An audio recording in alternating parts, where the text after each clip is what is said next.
ജന്മം കൊടുത്ത സ്ത്രീ ഒരു കുഞ്ഞിനെ, അത് 4 വയസ്സ് എന്നിപ്പോൾ പറയുന്നു, 3.5 4 വയസ്സുണ്ട്, അത്രേ ഉള്ളൂ, അതിനെ ചാലക്കുടി പുഴയിലേക്ക് വലിച്ചെറിഞ്ഞ് കൊലപ്പെടുത്തിയത് നമ്മളെല്ലാം കണ്ടതാണ്, നമ്മുടെയൊക്കെ കണ്ണ് നനയിച്ചതാണ്. ആ സംഭവം അങ്ങനെ പോയി. പക്ഷെ അത് നിർവികാരിയായിട്ടിരിക്കുന്ന ആ സ്ത്രീയെയാണ് ഞാൻ പറഞ്ഞത്. അവരെ അമ്മയെന്ന് പോലും ഞാൻ വിളിക്കുന്നില്ല. എന്ത് കാരണം ഉണ്ടായെന്നിരിക്കട്ടെ, ആ കുഞ്ഞെന്ത് പിഴച്ചു, ആ കുഞ്ഞിന് എന്തറിയാം, എന്തിനത് കൊല്ലപ്പെട്ടു എന്നതിനറിയാമോ? ഒരിക്കലും അറിയില്ലല്ലോ. ഇതുപോലുള്ള അമ്മമാരെ നമ്മൾ പലയിടത്ത് കണ്ടിട്ടുണ്ട്, ഇല്ല എന്നല്ല അല്ല. ഒരിക്കൽ കാമുകനോടൊപ്പം പോകാൻ വേണ്ടി ഒരു കുഞ്ഞിനെ എടുത്ത് പാറയിൽ അടിച്ചു കൊന്ന അമ്മയെ കണ്ണൂർ ജില്ലയിൽ നമ്മൾ കണ്ടതാണ്. ഞാൻ ആ സ്ഥലം കണ്ടിട്ടുണ്ട്. അതുകൊണ്ടാണ് ഞാൻ ഒരാളെ കാണിച്ചത്, ഇവിടാണ് ഈ പാറയിലാണ് അതിനെ എടുത്തെറിഞ്ഞതെന്ന്. അതേപോലെ ഒരു 6 വയസ്സുകാരനെ വർക്കല അതിൽ ചവിട്ടിക്കൊന്ന ഒരു സംഭവം നമുക്കറിയാം. ഇതൊക്കെ ഞാൻ പറയാൻ കാരണം, ഈ ഇതൊക്കെ ഉണ്ടാവുമ്പോഴും ആ കുഞ്ഞുങ്ങൾ ആദ്യം വിളിക്കുന്ന അമ്മയെന്നല്ലേ.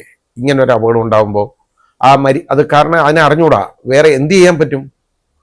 എടുത്തുകൊണ്ട് പോയ അമ്മ, കേട്ടോ. ഇതാണ് നമ്മൾ മനസ്സിലാക്കേണ്ട കാര്യം.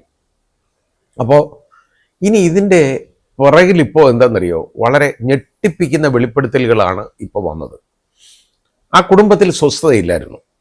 കാരണം ഈ സ്ത്രീയെ കല്യാണം കഴിച്ചുകൊണ്ട് വന്ന ആ സുഭാഷിൻ്റെ ആ വീട്ടിൽ ഈ സ്ത്രീക്ക് അവരെ ഇഷ്ടമല്ല. അതിൻ്റെ കാരണം എന്താണെന്ന് ചോദിച്ചാൽ എനിക്കറിയില്ല. അതിനി അവരുടെ കയ്യിൽ നിന്ന് അത് മനസ്സിലാക്കി എടുത്താലേ പറ്റുള്ളൂ. കാരണം അവർ ഈ ചോദ്യങ്ങളോടൊക്കെ വളരെ വളരെ നിസ്സംഗമായിട്ട് വല്ലപ്പോഴും ഒക്കെയാണ് പ്രതികരിക്കുന്നത്. അത് കാരണം ഇവർ ഇങ്ങനെ ചോദിച്ചുകൊണ്ടിരിക്കുക. ഇപ്പോൾ 5 ദിവസം പോലീസ് കസ്റ്റഡി അവർക്ക് ഈ സ്ത്രീക്ക് കൊടുത്തിട്ടുണ്ട്. അപ്പോൾ ഈ പോലീസ് കസ്റ്റഡിയിൽ ഇനി ചോദ്യം ചെയ്താലേ അറിയുള്ളൂ. അപ്പോൾ ഇപ്പോൾ അവർ പറയുന്നത്, ഈ വീട്ടുകാർ തന്നെ ഒറ്റപ്പെടുത്തുന്നു, ഭർത്തൃ വീട്ടുകാർ തന്നെ ഒറ്റപ്പെടുത്തുന്നു, ആ ബുദ്ധിമുട്ടുകൾ തനിക്കുണ്ട്. അപ്പോൾ അങ്ങനെ ഒറ്റപ്പെടുത്തി, അതായത് അവർ അവോയ്ഡ് ചെയ്യാണ് ഇവരെ.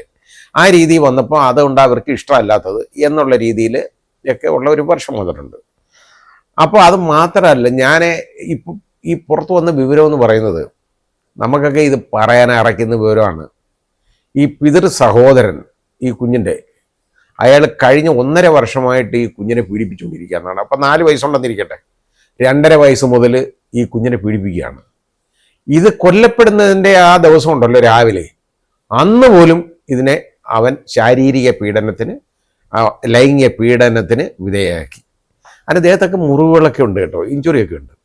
അപ്പം ചോദിക്കും, ഈ കുഞ്ഞ് എന്താ ഇത് ആരുടെ പറയാത്തതെന്ന് ചോദിക്കും. കാരണം അത്ര അടുപ്പമാണ് ഇവരുമായിട്ട്.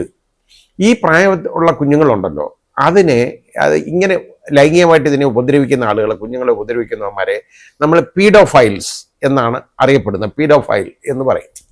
ഈ പീഡോഫൈൽസ് എന്ന് പറയുന്നവന്മാർക്ക് എന്താണ് ഇതിൻ്റെ കാരണം എന്ന് ചോദിച്ചു കഴിഞ്ഞാൽ, ഇങ്ങനെയുള്ള കുഞ്ഞുങ്ങൾ വളരെ സേഫാണ്.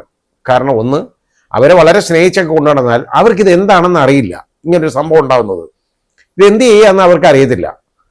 അവർ ഒക്കെ വളരെ സ്നേഹിച്ച് അവർക്ക് മിഠായി വാങ്ങിച്ചു കൊടുക്കും, സമ്മാനം വാങ്ങിച്ചു കൊടുക്കും, ഉടുപ്പ് വാങ്ങിച്ചു കൊടുക്കും.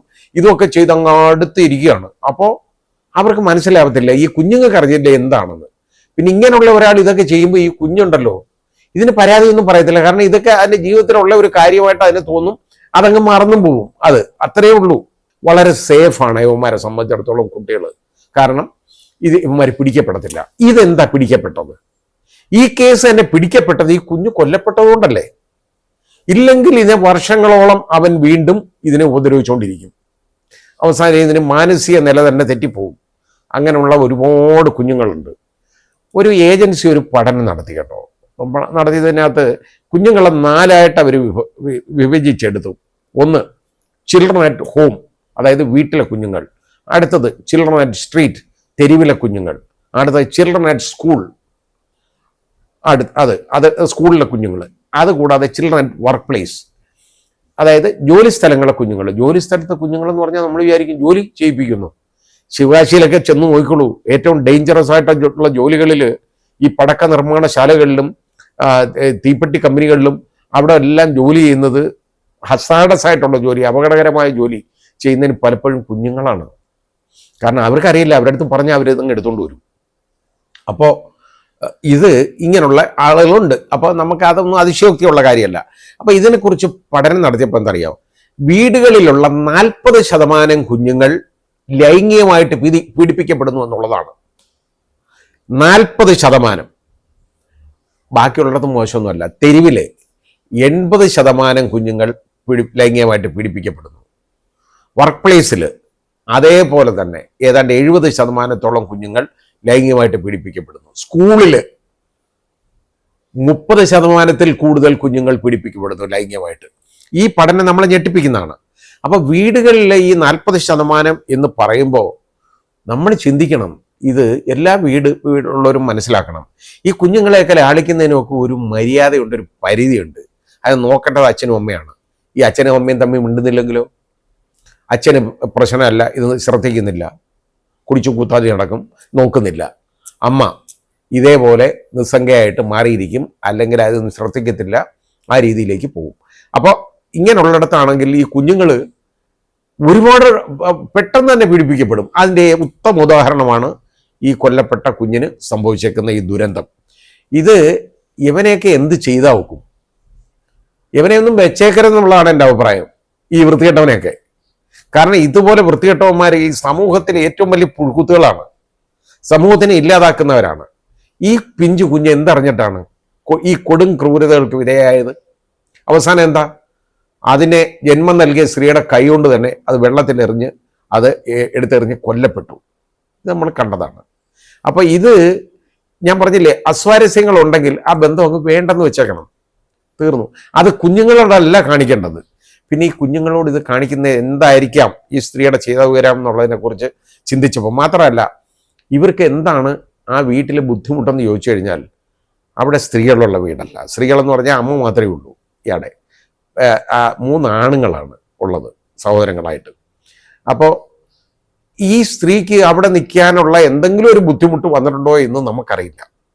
അവരിത് ഇത്രത്തോളം വെറുക്കാനുള്ള കാരണം എന്താണെന്ന് നമുക്കറിഞ്ഞൂടാ. അപ്പം പക്ഷേ അതിനകത്ത് സംശയിക്കപ്പെടേണ്ട ഒരു കാര്യം, 1 ലക്ഷം രൂപ ആ സ്ത്രീ അവരുടെ വീട്ടിൽ നിന്ന് വാങ്ങി ഇവിടെ കൊടുക്കാനാണെന്നും പറഞ്ഞ്, ഈ ഭർത്തൃ വീട്ടിൽ കൊടുക്കാനാണെന്നും പറഞ്ഞ് വാങ്ങിയതായിട്ട് പറയപ്പെടുന്നു. പക്ഷേ ആ പണം എവിടെയെന്നുള്ളതിനെ കുറിച്ച് ആർക്കും ഒന്നും അറിഞ്ഞൂടാ. ഈ ഭർത്താവ് പറയുന്നത് അവിടെ കിട്ടിയിട്ടില്ല, അവരാരും എടുത്തിട്ടില്ല. ഈ ഭർത്താവിന് കൊടുത്തെന്ന് ഈ സ്ത്രീക്ക് പോലും ഒരു കേസില്ല. പിന്നെ ഇത് ആർക്ക് കൊടുത്തു, എങ്ങനെ കൊടുത്തു, ഇതൊക്കെ വളരെ ദുരൂഹതകളുള്ള ഒരു കാര്യമാണ്, അന്വേഷിക്കപ്പെടേണ്ടത് തന്നെയാണ്. അങ്ങനെ എന്തെങ്കിലും ആർക്കെങ്കിലും ഈ പണം കൊടുത്തോ, ഇതുപോലെ വേറെ എന്തെങ്കിലും ബന്ധങ്ങൾ ഇവർക്കുണ്ടായോ, ഇതൊക്കെ അന്വേഷിക്കപ്പെടേണ്ട ഒരു കാര്യമാണ്. പിന്നെ ഈ കുഞ്ഞിനെ ഇതേപോലെ ഉപദ്രവിച്ച ഇവനെ ഏതായാലും നല്ലൊരു കാര്യമായി അവനെ അറസ്റ്റ് ചെയ്യപ്പെട്ടു. അവനിപ്പോൾ റിമാൻഡിലാണ്. ഇതിന് നല്ല വിധത്തിൽ അന്വേഷണം. ഇപ്പോൾ അവർ ഫോറൻസിക് എക്സാമിനേഷനൊക്കെ നടത്തി ആ വീടൊക്കെ പരിശോധിച്ചു. അപ്പോൾ ആളുകൾക്ക് മനസ്സിലായില്ല എന്താ വീട് പരിശോധിച്ചു. വീട് പരിശോധിക്കുന്നത് ഈ വസ്ത്രങ്ങളൊക്കെ ഉണ്ടല്ലോ, അത് കളക്ട് ചെയ്യണം. ഈ കുഞ്ഞിൻ്റെ ആയാലും യവൻ്റെ ആയാലും വസ്ത്രങ്ങളൊക്കെ എടുത്ത് നോക്കണം. അതിൽ നിന്ന് പലപ്പോഴും എവിഡൻസ് കിട്ടാൻ സാധ്യതയുണ്ട്. ഈ കുഞ്ഞ് വെള്ളത്തിൽ കിടന്നതുകൊണ്ട് മുങ്ങി മരിച്ചതല്ല, അത് കാരണം അതിൻ്റെ ശരീരത്തിൽ നിന്ന് സ്രവങ്ങളൊക്കെ കിട്ടാനുള്ള ബുദ്ധിമുട്ടുണ്ട്. പക്ഷേ അതിൻ്റെ വസ്ത്രങ്ങൾ ആ സമയത്ത് ഉപയോഗിച്ചത് വീട്ടിലുണ്ടെങ്കിൽ അത് റിക്കവർ ചെയ്താൽ അത് DNA വിധേയമാക്കുമ്പോൾ ഇതിൻ്റെ തെളിവുകൾ ശരിയായിട്ട് കിട്ടിക്കാണും എന്ന് ഞാൻ വിശ്വസിക്കുന്നു. അത് ഏതായാലും ഫോറൻസിക് എക്സാമിനേഷൻ നടന്നു, നല്ല രീതിയിൽ നടക്കുന്നു, അന്വേഷണം നല്ല രീതിയിൽ നടക്കുന്നു. റൂറൽ SP-യുടെ ആ പ്രസ്താവന അന്ന് തന്നെ കണ്ടപ്പോൾ എനിക്കൊരു സംശയം തോന്നി. ഇവരെ വീട്ടുകാരെ ഒന്ന് അവരോടത്തൊക്കെ കാര്യങ്ങൾ അവരെ ഒന്ന് ക്വസ്റ്റ്യൻ ചെയ്യാനുണ്ട്, അവരുടെ അടുത്ത് ചോദ്യം ചോദിക്കാനുണ്ട് എന്ന് പറഞ്ഞപ്പോൾ ഒരു ചെറിയ സംശയം തോന്നി. ഈ വീട്ടുകാരുടെ എന്തിനു വെക്കണം? ഞാൻ വിചാരിച്ചു വേറെ ആരെങ്കിലും ഈ കൊലപാതകത്തിൽ ഉൾപ്പെട്ടു എന്നുള്ളതാണ്. ഇങ്ങനൊരു ചിന്ത നമുക്ക് പോകത്തില്ല. കാരണം എന്താ, നമ്മളിങ്ങനെ ചിന്തിക്കുമോ? ഈ ഒരു പാറി നടന്ന ഒരു പിഞ്ചു കുഞ്ഞിനോട്, ഈ രീതിയിൽ ഒരു പൂമ്പാറ്റയെ പോലെ നടന്ന ഈ കുഞ്ഞിനോട് ഇങ്ങനെ ഒരു കൊടുംചതി പിതൃ സഹോദരൻ തന്നെ ചെയ്യും എന്ന് നമ്മൾ വിശ്വസിക്കുമോ? നമുക്ക് സംശയം വരത്തില്ല. പക്ഷേ എല്ലാവരും ശ്രദ്ധിക്കണം, വീടുകളിൽ അനിയന്ത്രിതമായിട്ടുള്ള സ്നേഹം കുഞ്ഞുങ്ങൾക്ക് വല്ലവരും കൊടുക്കുന്ന കാണുമ്പോൾ അത് നോക്കുമ്പോൾ അതൊന്ന് ശ്രദ്ധിക്കണം. അത് അമ്മമാരാണ് നോക്കേണ്ടത്. അശാന്തിയുള്ള വീടുകളിൽ കുഞ്ഞുങ്ങളുടെ ജീവിതം ഇതുപോലെ ആയിരിക്കും.